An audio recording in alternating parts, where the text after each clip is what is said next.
గతంలో చూసుకుంటే కనుక కూటమి సర్కార్ ఎన్నికల ముందు 20 లక్షల మందికి ఉద్యోగాలు కల్పిస్తామంటూ కూడా హామీ ఇచ్చారు.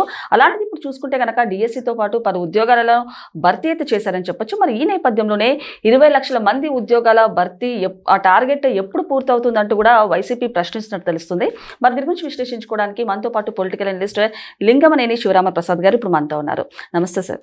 సార్, మరి వైసీపీ చూసుకుంటే కనుక మరోసారి విమర్శలు గుప్పిస్తుంది. అలాంటిది గతంలో కూటమి సర్కార్ చూసుకుంటే కనుక ఎన్నికల ముందు 20 లక్షల మందికి ఉద్యోగాలు కల్పిస్తామంటూ హామీ ఇచ్చారు. అలాంటిది ఇప్పుడు డిఎస్సితో పాటు పలు ఉద్యోగాలను భర్తీ చేసింది. సో 20 లక్షల మంది ఉద్యోగాలు ఎప్పుడు టార్గెట్ రీచ్ అవుతారంటూ కూడా వైసీపీ వాళ్ళ ప్రశ్నిస్తుందని చెప్పొచ్చు. ఏమంటారు సార్ దీని గురించి? 20 లక్షల ఉద్యోగాలు ఎప్పుడు లోపు ఇస్తామన్నారు? 2029 ఎన్నికల లోపు, అంటే 5 సంవత్సరాలు అది టార్గెట్. అయితే సరే, ఇప్పుడు గవర్నమెంట్ ఉద్యోగాలకు సంబంధించి మెగా డిఎస్సి వచ్చింది. ఎప్పుడు గతంలో ఎప్పుడు జరగల. జగన్మోహన్ రెడ్డి గారి హయాంలో అసలు డిఎస్సినే కండక్ట్ చేయలా. ప్రతి సంవత్సరం చేస్తానన్నారు, చేయలా. ఉద్యోగాలు ఇస్తామన్నారు, ఇవ్వలా. సరే, ఈ 20 లక్షల ఉద్యోగాలు అంటారా, ఇవాళ 7,80,000 7,85,000 కోట్లు ఎంతో పెట్టుబడులు వచ్చినాయి. ఆ పెట్టుబడుల ద్వారా ఇప్పటికే 4.5 లక్షల ఉద్యోగాలు వచ్చినాయి అని అంటున్నారు. అట్లాగే ఎంఎస్ఎంఈలు డెవలప్ అవుతున్నాయి, ఎంఎస్ఎంఈ పార్కులు డెవలప్ అవుతున్నాయి. తర్వాత ఇప్పుడు గూగుల్ కానీ, తర్వాత ఇది మన TCS కానీ, అట్లాగే కాగ్నిజెంట్, ఇటువంటి కంపెనీలు, పెద్ద పెద్ద కంపెనీలన్నీ వైజాగ్ వస్తున్నాయి. అట్లాగే ఇప్పుడు అమరావతి సంబంధించి అమరావతిలో quantum computing valley, quantum valley వస్తుంది. అట్లాగే అనేక కార్యక్రమాలు, తర్వాత కొత్త కొత్త కంపెనీలు వస్తున్నాయి. అట్లాగే స్టీల్ ఫ్యాక్టరీస్ వస్తున్నాయి, ఇది విజయనగరం దగ్గర. ఇవన్నీ వస్తున్నాయి. తర్వాత BPCL అది రిఫైనరీ వస్తుంది. తర్వాత దీంతో పాటు పోర్టులు డెవలప్ అవుతున్నాయి. ఇప్పుడు మచిలీపట్నం పోర్ట్ అయిపోవచ్చింది. అట్లాగే ఇది మన శ్రీకాకుళం జిల్లాలో ఇక్కడ వైజాగ్ దగ్గర ఇవన్నీ పోర్టులు కొత్త కొత్తవి వస్తున్నాయి. ఇవన్నీ వచ్చిన తర్వాత ఏంటంటే వీటిలన్నిటికీ ఎంప్లాయ్మెంట్ కావాలిగా. తర్వాత ఇప్పుడు MSMEలు వస్తే ఒక్కొక్క MSMEకి కనీసం 20 మందికి ఉద్యోగాలు వస్తాయి అనేది ఉంటుంది. ఇప్పుడు MSME పార్కులు ఏర్పాటు చేస్తారు, జిల్లాకు ఒక పార్క్ ఏర్పాటు చేయాలనేది ఆలోచన. ఇప్పటికే కొన్ని చోట్ల ఏర్పాటైనవి. అట్లాగే ఇవన్నీ జరుగుతుంటాయి. ఈ కార్యక్రమాలు జరుగుతున్నప్పుడు ఎంప్లాయ్మెంట్ వస్తుంది. ఇప్పుడు సంవత్సరం అయింది, ఇప్పుడే మొదలెట్టారు. ఒక 6 నెలలు 8 నెలలు కనీసం ఇల్లు సర్దుకోవడానికి సరిపోతుంది. వీళ్ళు జగన్మోహన్ రెడ్డి గారు 9,70,000 కోట్లు అప్పు చేశారు. ఆ అప్పు నుంచి తేరుకుని అభివృద్ధి కార్యక్రమాలు చేయడానికి సమయం పడుతుంది. ఇప్పుడు ఆ సమయం ఇవాళ నెమ్మదిగా ఆ అభివృద్ధి బాటలో వెళ్తున్నప్పుడు అట్లాగే సహజంగా ఏమవుతుంది, ఇప్పుడు అమరావతి కూడా డెవలప్ అవుతుంది కదా. అమరావతిలో కూడా వర్క్ జరుగుతున్నాయి, పోలవరం జరుగుతుంది. వీటిలన్నిటికీ మీకు ఉద్యోగ కల్పనలో భాగమే ఇవన్నీ. ఏ డెవలప్మెంట్ జరిగినా దానికి ఉద్యోగ కల్పనలో భాగమే. కాబట్టి ఇప్పుడే తొందరపడిపోయి మీరు ఉద్యోగాలు ఎక్కడ అంటే 20 లక్షల ఉద్యోగాలు వెంటనే తీసుకొస్తాం అనలేదు కదా. ఇప్పుడు జగన్మోహన్ రెడ్డి గారు అంతకుముందు ఏమన్నారు, మేము ఈ మన పెన్షన్లు వచ్చేటప్పటికి పెంచుకుంటే వెళ్తామన్నారు. 5 సంవత్సరాల వరకు పెంచుకుంటూ వెళ్ళారు. మరి అటువంటిది చెప్పిన మాట ప్రకారం అవి ఎప్పుడైతే అధికారం చేపట్టిన వెంటనే చంద్రబాబు నాయుడు గారు డబల్ చేశారు కదా, 4,000 చేశారు కదా. చేసి ఆ పాత 3 నెలల బకాయి కూడా ఇచ్చారుగా 7,000. కలిపి దాదాపు 66 లక్షల మందికి పెన్షన్లు ఇవ్వడం జరిగిందిగా. మరి ఈ డబ్బులన్నీ ఖర్చు పెట్టి ఈ సంక్షేమ కార్యక్రమాలన్నిటికీ డబ్బులు ఖర్చు పెట్టి తర్వాత అభివృద్ధి కార్యక్రమాలకు కూడా వెళ్ళటానికి వాళ్ళకి కొంత వెసులుబాటు కావాలి. అలాగే ఇవాళ దాదాపు 60,000 కోట్ల పైన ఈ ఇరిగేషన్ ఖర్చు పెడుతున్నారు, నీటి పారుదలకి వీటి కోసం. మరి ఇవన్నీ ఎక్కడి నుంచి వస్తాయి? సార్, మీరు అన్నట్టు కూటమి ప్రభుత్వం అంటే ఎన్నో అభివృద్ధి పనులు చేస్తుంది. అంటే పథకాలకి సంబంధించి కానివ్వండి, ఇలాంటి సాఫ్ట్వేర్ పెట్టుబడులు కానివ్వండి, అలాంటిది ఎంతో మందికి ఉద్యోగ అవకాశాలు కూడా కల్పిస్తుంది. కాకపోతే ఇన్ని అభివృద్ధి పనులు చేసిన వైసీపీ పార్టీ చూసుకుంటే కనుక ఎన్నో దుష్ప్రచారాలు చేస్తుంది. అంటే మెడికల్ కాలేజ్కి సంబంధించి స్కామ్ చేస్తున్నారంటూ, అండ్ అలాగే అమరావతి మునిగిపోతుందంటూ ఇలాంటివి ఎన్నో చేస్తున్నారని చెప్పొచ్చు. ఏమంటారు సార్ దీని గురించి? ముందు అమరావతి గురించి మాట్లాడదాం. అమరావతి మునిగిపోతుందంటే అంతకన్నా పిచ్చివాళ్ళు ఎవడు లేడు. నిజంగా అసలు దాని మీద మాట్లాడితే ప్రజలు కూడా ఇది అమరావతి మునిగిపోవడం ఏంటి అనేది ఆలోచించకుండా ఈ పనికి మాలిన సోషల్ మీడియాలో ఇష్టం చేయడం అమరావతిలో ఇంతకుముందు జనం ఏం జీవించలేదా? అమరావతి ప్రాంతం ఏమో అడవి ఎడారి కాదు కదా. అమరావతి ప్రాంతం ఇంతకు ముందు నుంచి జనావాసాలు ఉన్నాయేగా, అక్కడ కొన్ని గ్రామాల ప్రజలేగా ఇచ్చింది, అక్కడ నివసించే గ్రామాల ప్రజలే కదా భూమి ఇచ్చింది ల్యాండ్ పూలింగ్ లో. అంటే అదేమి జనావాసం లేని ప్రాంతమా? అదేమన్నా ఎడారా, లేకపోతే అదేమన్నా నదుల్లో ఇది రాగానే మునిగిపోయే ప్రాంతమా? ఇది ఏంటంటే చాలా పిచ్చి ప్రయత్నం. ఏంటంటే ఒక దుష్ప్రచారం చేయాలనే ప్రయత్నం తప్ప ఇటువంటి వాటిని ప్రజలు కూడా ప్రశ్నించాలి. ఏంటా ఇంతకు ముందే అక్కడ బతకలేదా, అసలు జనం లేరా ఇంతకు ముందు, ఇవాళే మొదలెట్టారా జనం రావటం అనేది అసలు మన మైండ్కి ఎందుకు ఎక్కించుకోవట్లేదు అనేది నేను అది కనీసం చూసే వాళ్ళకి ఆలోచన కూడా ఉండాలి కదా. ఇంతకు ముందు కూడా అది జనం ఉన్న మొన్నటిదాకానేమో మూడు పంటలు పండే పంటని 3 పంటలు పండే భూమి అని చెప్పి దుష్ప్రచారం చేశారు. ఇప్పుడేమో మునిగిపోయే భూమిలో 3 పంటలు ఎటువంటి మీరు అన్నదే నిజం. వర్షం రాగానే మునిగిపోతుంది అంటారు, వర్షం రాగానే మునిగిపోయే దాంట్లో 3 పంటలు ఎటువంటి? కనీసం మన బుర్ర ఉపయోగించాలి కదా. ఇంత కాంట్రవర్సీగా ఏది పడితే అది మాట్లాడటానికి అర్థం ఏంటి అనేది ఆలోచించాలి కదా. అయితే అక్కడ ఆ జరీబు భూములని 3-4 వేల ఎకరాలు ఉన్నాయి. అది ఏంటంటే కృష్ణానది ఒడ్డి. అవి కొద్దిగా లోలయింగ్ తప్ప మిగిలిన ఏమీ కాదు, మిగిలిన మెట్ట ప్రాంతాలే. అసలు అమరావతిలో వీళ్ళు ఏదైతే చెబుతున్నారో 3 పంటలు అనేవి వాటిల్లో దాదాపు 34,323 ఎకరాలు కదా ఇచ్చింది ల్యాండ్ పూలింగ్ లో. దాంట్లో నాకు తెలిసి 27-28 వేల ఎకరాలు మెట్ట పంటలే.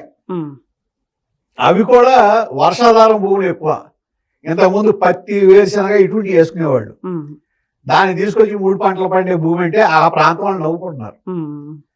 ఏంటంటే దుష్ప్రచారంలో ఇది ఒక విధానం. అట్లాగే ఇప్పుడు ఎందుకు మీరు అమరావతిని అభివృద్ధి చేయలేదు అనే దానికి సమాధానం లేదు. ఇవాళ అమరావతి అభివృద్ధి మార్గంలో వెళ్తుంది, మునిగిపోతుంది అనేది చెప్పడం అంటే అసలు ఇప్పుడు కృష్ణానది ఒడ్డు, ఇప్పుడు ప్రకాశం బ్యారేజ్ ఉంది.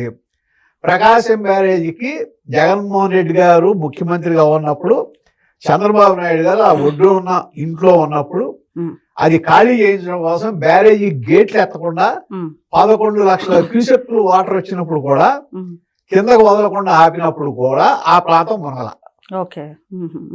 ఆ ప్రాంతం మునగల. అక్కడ మునుగుతుంది అనే ప్రాంతం ఏం లేదు. అక్కడ కొండవీటి వాగు వెళ్ళే చోట, వాగు ఉన్న చోట ఎక్కడైనా సరే వాగు ఎంతసేపు ఎప్పుడు ఉంటుంది? 1 రోజు ఉంటుంది, 2 రోజులు ఉంటుంది. వాగు అంటే అంతే కదా, స్పీడ్గా వెళ్ళిపోతుంది.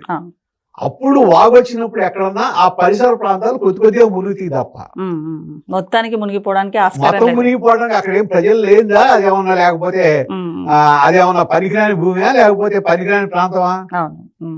అక్కడ మొన్నదాకా పంటలు పండించుకున్నారు, మనుషులు ఉన్నారు, జీవించారు, ఇప్పుడు జీవిస్తున్నారు. దాన్ని అదేమన్నా క్షామం ఉన్న ప్రాంతమా, లేకపోతే ఎడారి ప్రాంతమా? ఇది ఒక దౌర్భాగ్యపర విధానం. ఏంటంటే దాని మీద వరల్డ్ బ్యాంక్ పెడతాం, లేకపోతే వేరే బ్యాంక్స్ పెడతాం, ఇవన్నీ ఈ మునిగిపోయే ప్రాంతం మీరు అప్పవద్దని చెప్పడం, ఇదంతా ఏంటంటే ఒక విధంగా చెప్పాలంటే ఒక బుద్ధి లేని మనస్తత్వం తప్ప. ఎవడైనా ఒక రాష్ట్రం డెవలప్ అవ్వాలంటే ఏ పార్టీ అయినా కానివ్వండి, మీకు ఇష్టం ఉన్నా ఇష్టం లేకపోయినా, రాష్ట్రంలో ఏ ప్రాంతం, ఏ మూల, ఎక్కడ ఏ డెవలప్మెంట్ జరిగినా అది రాష్ట్రానికి ఎంతో కొంత ట్యాక్సులు తీసుకొస్తుంది కదా, రాష్ట్ర అభివృద్ధికి దోహదపడుతుంది కదా. ఇటువంటి వాళ్ళు ఏంటంటే అభివృద్ధి నిరోధకులు. ఎంతసేపు స్వార్థం తప్ప రాష్ట్రం అభివృద్ధి చెందడం ఇష్టం లేనని ఇటువంటి పనులు చేస్తారు. కాబట్టి అమరావతి మీద ఏ దుష్ప్రచారం చేసినా, ఎన్ని చేసినా, ఇంతకు ముందు ఎన్నికల ముందు చేశారు, 2024 ఎన్నికల ముందు వీళ్ళు చేసిన దానికి చెప్పు తీసుకొట్టినట్టు ప్రజలు సమాధానం చెప్పారు. అమరావతి రాజధాని అనేది ప్రజల మనోభిప్రాయం తేటతెల్లం అయిపోయింది. వాళ్ళు దానికి అనుకూలంగా మ్యాండేట్ ఇచ్చారు. సో దాంట్లో ఇక ఏమి మనం మాట్లాడడానికి వెళ్ళలేదు. అమరావతి విషయం అది. యూరియా గురించి కానివ్వండి, సబ్సిడీ రేట్లకి అంటే 300 రూపాయల బ్యాగ్ ని 500 రూపాయలకు అమ్ముతున్నారు. అండ్ మెడికల్ కాలేజెస్ విషయంలో కూడా పీపీపీ ద్వారా మెడికల్ కాలేజీలు వచ్చేటప్పటికి సార్ ఇప్పుడు జగన్మోహన్ రెడ్డి గారు 17 మెడికల్ కాలేజీలు తీసుకొచ్చారన్నారు. కానీ జిల్లాకు ఒక మెడికల్ కాలేజీ ఇవ్వాలి అనేది ఆ రోజున మోడీ గారి ప్రభుత్వం తీసుకున్న నిర్ణయం. అన్ని రాష్ట్రాల్లోనూ జిల్లాకు ఒక ప్రతి రాష్ట్రంలో కూడా జిల్లాకు ఒక మెడికల్ కాలేజీ రావాలి.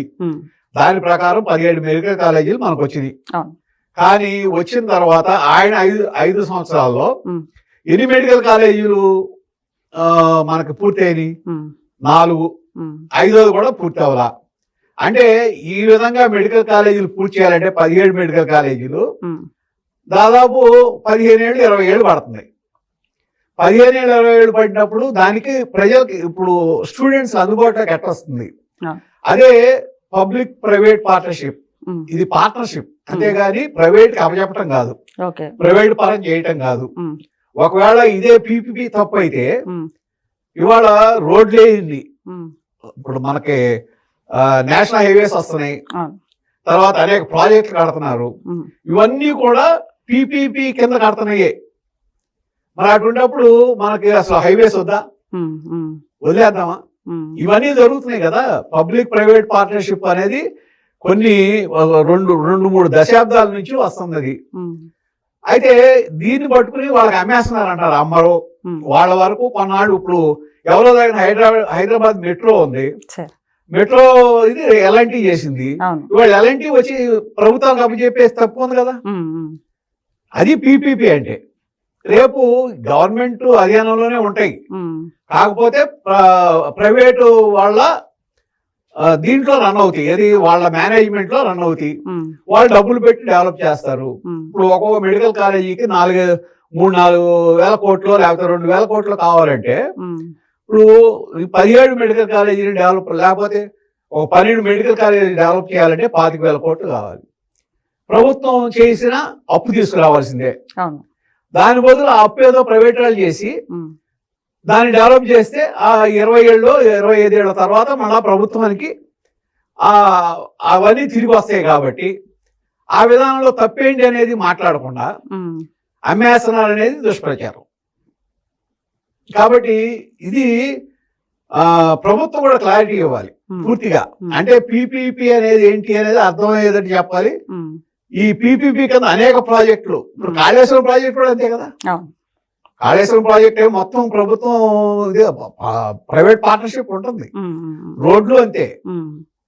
ఇప్పుడు ఇట్లా అనేక విషయాల్లో ప్రైవేట్ వాళ్ళని మనం యాక్సెప్ట్ చేసినప్పుడు ఈ దీంట్లో మెడికల్ కాలేజీ విషయంలో యాక్సెప్ట్ చేస్తే తప్పేంటి అనేది ఒకటైతే ఒకటి అడగొచ్చు జగన్మోహన్ రెడ్డి గారు కానీ లేకపోతే వేరే ఏ పార్టీ అయినా, మీరు ఈ పీపీపీ కింద ఇస్తున్నప్పుడు 100కి ఎంత శాతం పేదవాళ్ళకి మెడికల్ సీట్లు ఇస్తారనేది అడగండి. పేదలకి మెడికల్ సీట్లు ఎంతవరకు ఇస్తారు, ఏ బేసిస్ మీద ఇస్తారు, డౌన్ రావడానికి ఎట్లా లబ్ధి చేకూరుస్తారు, ఇది అడగాల్సింది. ఇది మానేసి ఊరికే దుష్ప్రచారం చేస్తే ప్రయోజనం లేదు. ఇంకొకటి పబ్లిక్ సెక్టర్ ప్రైవేట్ సెక్టర్ తెలియని స్థితిలో ఇప్పుడు వైసీపీ ఉందా సార్? వాళ్ళు ఏమనుకుంటున్నారంటే పబ్లిక్ అంటే ప్రజలు అనుకుంటున్నారు. ఇప్పుడు P4 పెట్టారు కదా చంద్రబాబు నాయుడు గారు. P4 మీద ఇదే దుష్ప్రచారం చేశారు. అంటే ఫస్ట్ P అంటే పబ్లిక్, పబ్లిక్ అంటే ప్రభుత్వం, P అంటే ప్రైవేట్, ఇంకొక P అంటే పీపుల్, తర్వాత P అంటే పార్ట్నర్షిప్. అంటే పబ్లిక్ ప్రైవేట్ పీపుల్స్ పార్ట్నర్షిప్, అది P4. అది కూడా తెలియకుండా మాట్లాడారు. ఇప్పుడు ఇది కూడా అంతే. దీని ఏంటంటే ఇది ప్రైవేట్ పార్ట్నర్షిప్ అనేది పీపీపీ అనేది మొత్తం భారతదేశంలో ప్రపంచంలోనే జరుగుతుంది. ఇప్పుడు చైనా కొన్ని చోట్ల రోడ్లు వేస్తుంది, కొన్ని చోట్ల ఇన్ఫ్రాస్ట్రక్చర్ డెవలప్ చేస్తుంది. వేరే కంట్రీనే అంటే వేరే కంట్రీకి సంబంధించిన కంపెనీలే కొన్ని దేశాల్లో పార్ట్నర్షిప్ ద్వారా చేస్తున్నాయి. అటువంటిది ఇక్కడ లోకల్ గా ఉన్న కంపెనీలు చేస్తే తప్పేంటి అనేది. అది కూడా ఏమవుతుంది, వాళ్ళకి అప్పచెప్పి ఒక 1 year 2 years టైం ఇచ్చి ఈ టైంలో కంప్లీట్ చేయాలన్నారు అనుకోండి, అప్పుడు ఏమవుతుంది, వెంటనే సీట్లు అందుబాటులోకి వస్తాయి. ఈ సీట్లు అందుబాటులో మీరు అడగాల్సింది ఏంటి, పేదలకు ఏ విధంగా న్యాయం చేస్తారు దీంట్లో, ఇది అడగండి. అవును. ఇది వదిలేసి ఉమ్, ఏదో జరిగిపోతుందంటే రేపు పొద్దున కాలేజీలు మంచి వచ్చిన తర్వాత ఉమ్, ఉమ్, అవన్నీ పూర్తి అయిన తర్వాత మీ విమర్శలు పనిచేయవు కదా. అవును. చూసిన తర్వాత ఇంత బాగుంది కాలేజీ అంటారు కానీ ఉమ్, ఈ కాలేజీ నాకు అమ్మేశారని ఎవడు అనరు. ఉమ్, కాబట్టి ఇప్పటికైనా విజ్ఞప్తి తెలుసుకుని అది కాకుండా ఉమ్, మీరు విమర్శ చేయాలి, ప్రతిపక్షం అనేది విమర్శ చేయాలి, ఉమ్, ప్రభుత్వం ఏదైనా తప్పులు చేస్తే ఎత్తి చూపించాలి. అవును. కానీ అట్ ది సేమ్ టైం మంచి ఉంటే దాన్ని వక్ర మార్గంలో విమర్శించి ఉమ్, దాన్ని చెడుగా చూపించడానికి మాత్రం ట్రై చేయకూడదు. ఉమ్. ఓకే సార్, నమస్తే.